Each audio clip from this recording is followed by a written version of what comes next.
Vamos falar hoje sobre o livro Deus ou Nada,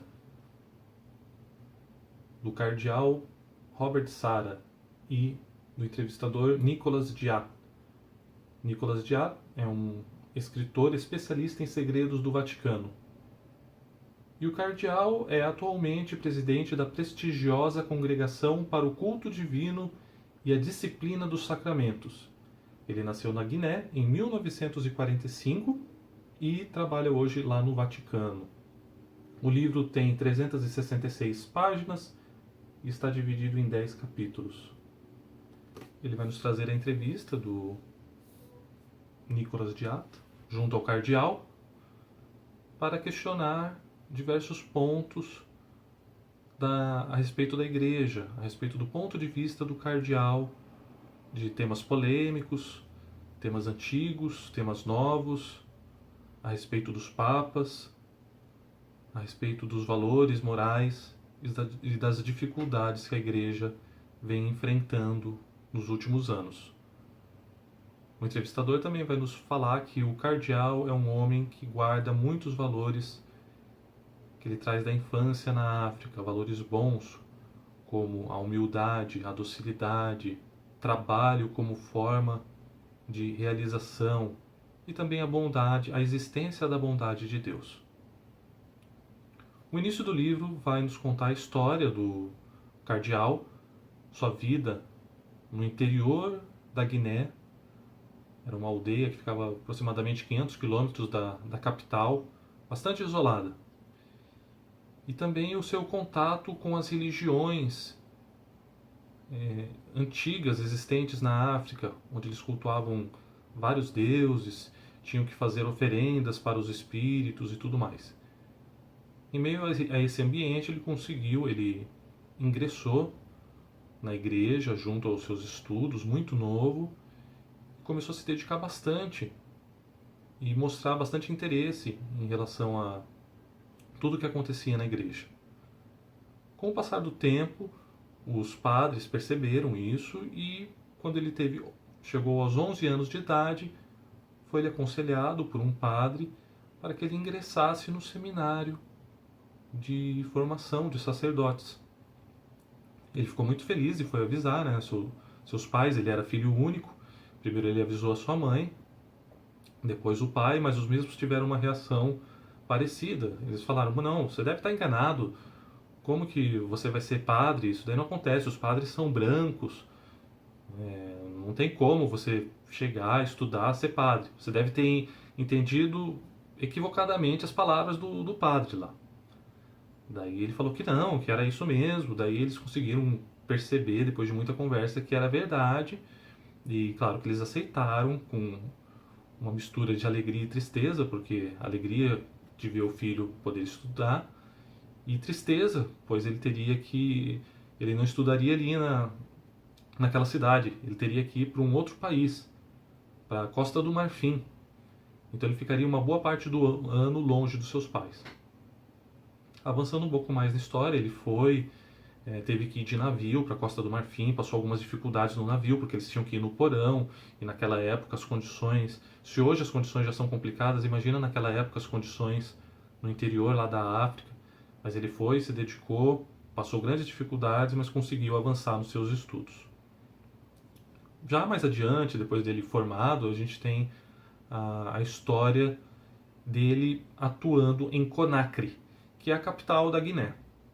Ele atuou muito tempo lá, muitos anos, e foi responsável por vários ensinos, vários estudos, chegou a ser até ser considerado o bispo, né, até ser promovido a bispo e ser o responsável principal da igreja lá na Guiné. Nesse período ele sofreu muitas dificuldades, porque era um período onde o ditador comunista Sékou Touré estava governando, mandando no país. E como bom ditador comunista, ele queria eliminar a igreja, ele não acreditava que a igreja poderia ajudar. Então o cardeal teve muitas dificuldades naquele período em lidar com o ditador. Ele percebeu a degradação moral, a degradação na educação, na saúde, em tudo que acontecia no país. E justamente por ele trabalhar na igreja em prol dos mais necessitados, ele teve muito trabalho a realizar e muito trabalho junto ao governo, onde ele descobriu, após a morte do ditador, que a sua morte já estava sendo encomendada. Seria para um mês depois que o ditador faleceu. Se ele não tivesse falecido, o ditador, o cardeal provavelmente teria sido morto. Já em relação aos papas, Robert Sarah nos traz mensagens muito reveladoras, muito importantes de cada um deles. Ele acompanhou desde Pio XII até atualmente Francisco. Então ele fala que foram levantadas muitas calúnias em relação aos papas, em relação aos pensamentos deles, e ele deu como exemplo, um dos exemplos é o caso do Bento XVI, que foi muito atacado pela mídia e era considerado um conservador, inflexível e intolerante, mas que na verdade ele não era nada disso, ele não é nada disso. Ele é uma pessoa que, se você quer buscar a verdade, deve ir até ele. Outro ponto que o cardeal também nos trouxe foi a respeito do Concílio Vaticano II, onde o objetivo era revelar Deus ao mundo em defender e promover a doutrina. Outro ponto que ele também nos traz é que a igreja é como a lua, ela não brilha com luz própria, mas reflete a luz de Cristo. Com efeito, assim como sem o sol a lua é escura, opaca e invisível, assim acontece com a igreja se ela se afasta de Cristo, verdadeiro Deus e verdadeiro homem. A eclesiologia mostra que ela depende da cristologia e que a ela lhe é unida.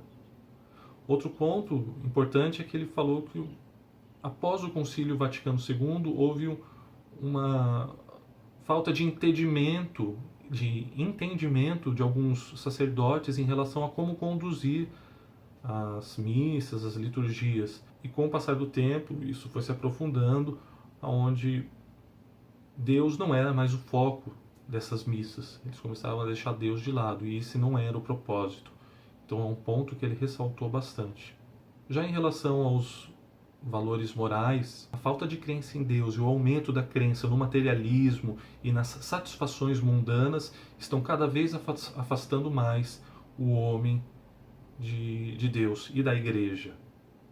Então, o cardeal vai nos falar bastante a respeito do impacto das ideologias em cima dos valores morais, da destruição dos valores morais, aonde a pessoa, o indivíduo, é considerado um Deus e ele deve satisfazer as suas necessidades, colocando de lado tudo que estiver no seu caminho, tirando todas as pedras do seu caminho. E nesse caso ele fala que Deus também é uma pedra no caminho. Pois se você quiser seguir as suas vontades de ter as coisas em relação ao materialismo, você tem que tirar tudo que está obstruindo o caminho. Em relação à ideologia de gênero, o cardeal nos mostra que eles estão tentando negar de maneira totalmente irresponsável a distinção entre o homem e a mulher, que ela está sendo usada como instrumento de guerra ideológica extremista, e que no final os maiores afetados vão ser os próprios homossexuais. Quando questionado a respeito da fé e da razão, o cardeal Sarah nos apresenta uma seguinte proposição. João Paulo II e Bento XVI realizaram um trabalho excepcional sobre essa questão na história da Igreja. Como esquecer a encíclica Fides et Ratio, publicada em setembro de 98? Eu não me canso de citar as primeiras linhas desse texto.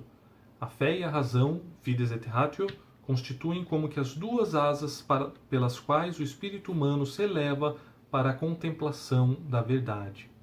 O cardeal reforça muito a importância da oração, do silêncio, para onde o Espírito Santo possa vir e levar a nossa comunicação, a nossa oração para Deus. Segundo ele, creio que a oração pede de algum modo a ausência de palavras, porque a única linguagem que Deus ouve verdadeiramente é o silêncio do amor. O cardeal também nos diz que o mal existe e está presente no dia a dia das pessoas, que não é porque nós não falamos dele, nós não falamos Satanás, que ele não existe. Ao contrário, ele ganha mais força e mais poder. Portanto, ele reforça também a necessidade de exorcistas nas dioceses para enfrentar alguns casos maiores que possam vir a acontecer.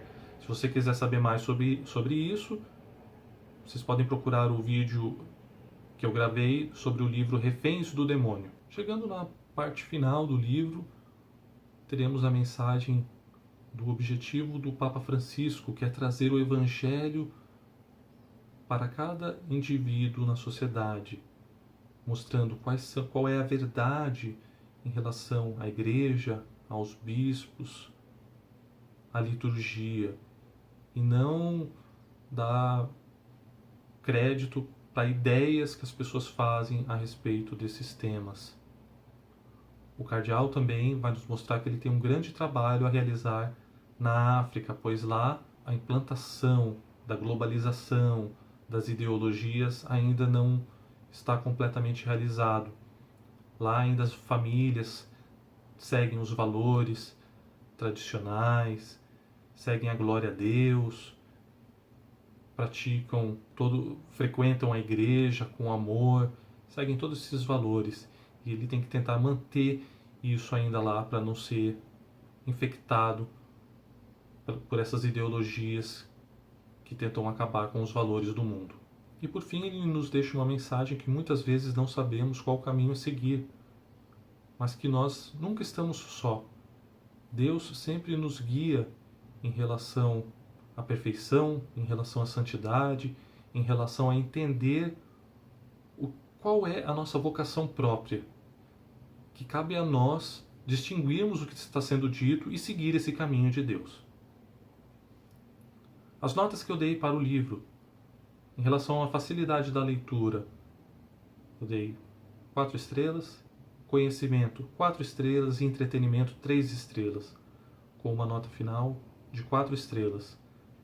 É um livro recomendado para quem quer entender mais sobre a Igreja Católica e sobre o pensamento das pessoas que trabalham lá, principalmente desse cardeal, mostrando que a bondade de Deus existe, o trabalho é necessário para buscarmos nossa realização e todos os ensinamentos que a Igreja fornece para conseguirmos atingir essa perfeição.